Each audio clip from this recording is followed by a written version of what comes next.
The Langston River flowed free and wild till the calamity drank it all up. Maybe all that water just grew wings and flew off.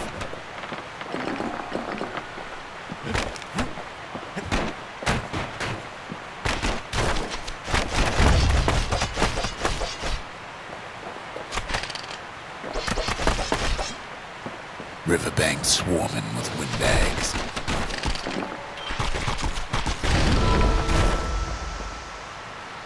They're so bent on finding the core, they hardly notice the kid.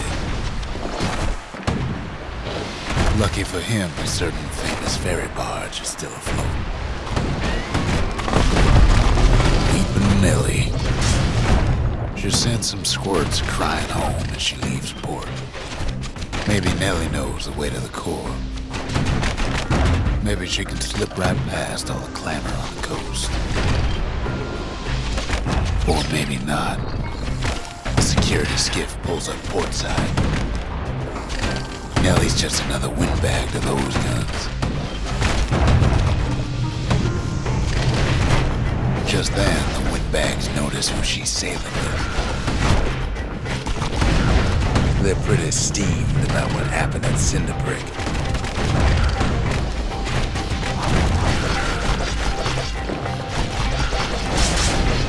They try to cut her off.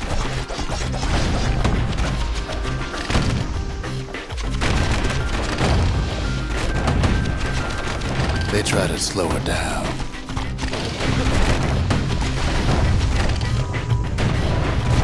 They try to knock her out.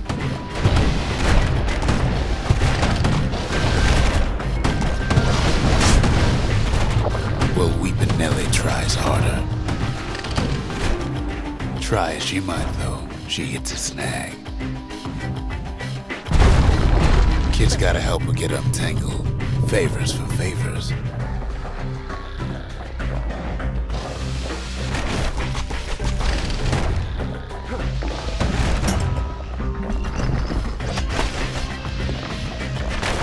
At least she picked a good spot for a break, 'cause the core's right there.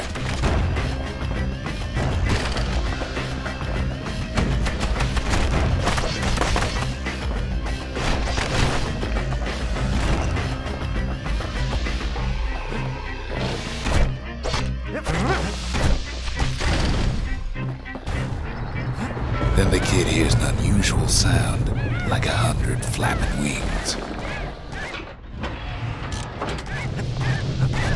Peckers.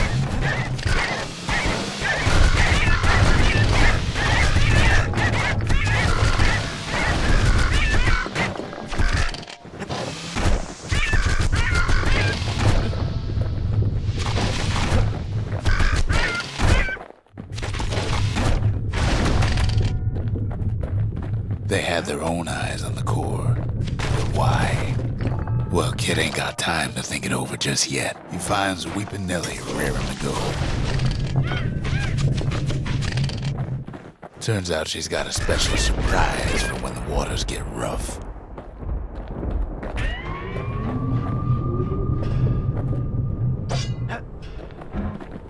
She's gonna need a little help with all them figures. Crafty things think they're king of the roost now. Rest of us only wish we could fly in times like these.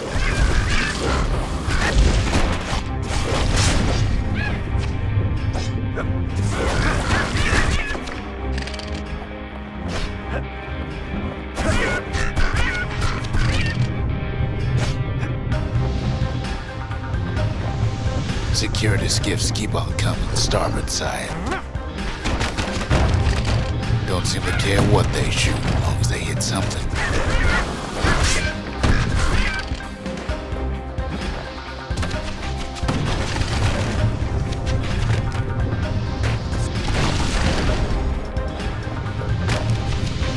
The windbags getting even better out here. They aim to smash Weepin' Nellie to splinters. Kid boards one of them skiffs like some kind of sailor privateer. Well, it all proves too much for poor Nellie.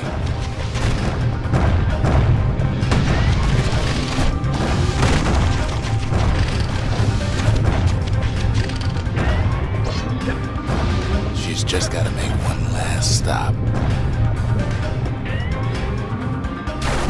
With her last breath, Ellie gets the kid to solid ground. Solid ground in Pecker country. Seems the calamity ain't hurt the Peckers' appetites. They want that core real bad. Might be they want it just as bad as a kid.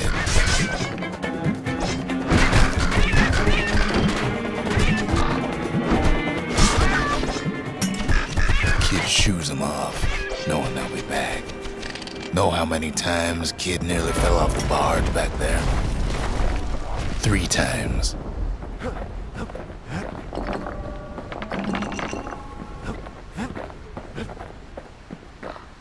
Now, listen close. You should remember this next part.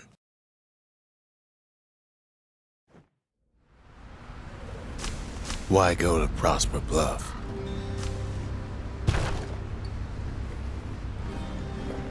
Used to take an enterprising man or plain old fool to venture out that far.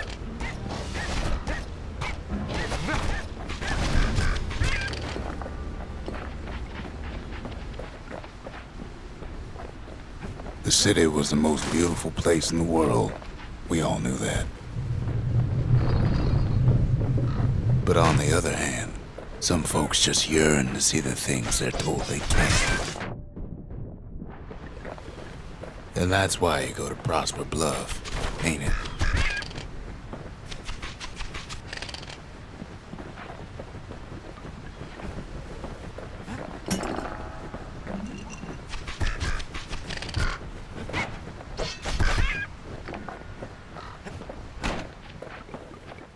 There the kid hears something he ain't heard in a long while.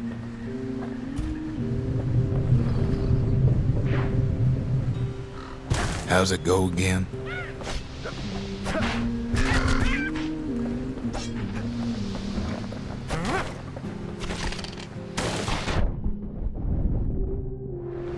Yeah, that's the one.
Well, no point explaining what happens next, right?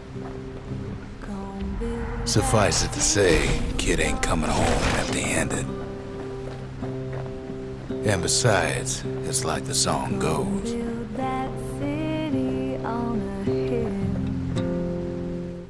They'll be here before too long.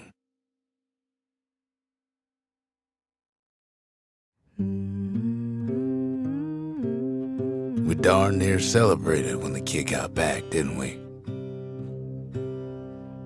Zolf never thought he'd see a fellow her again. We become fast friends. Calamity has that effect on people.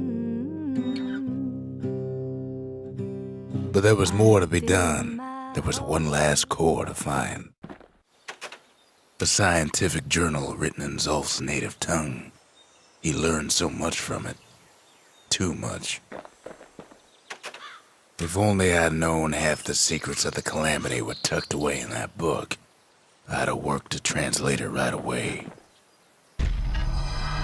Kid's surprised when I tell him there's only one core left. I shouldn't have believed it either.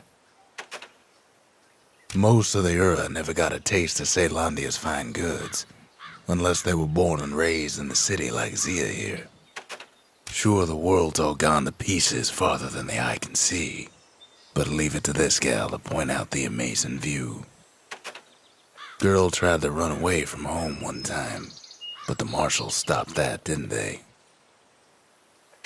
So many secrets in there and she can't even read it, her father's own journal.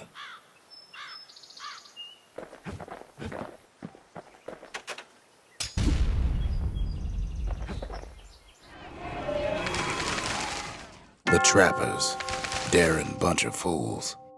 They'll be missed. The gravers, the arm of justice. They seemed unstoppable. Behold, the Pantheon.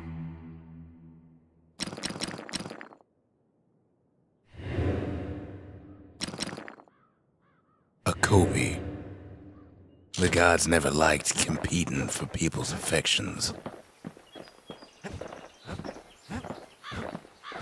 Gonna build that wall until it's done.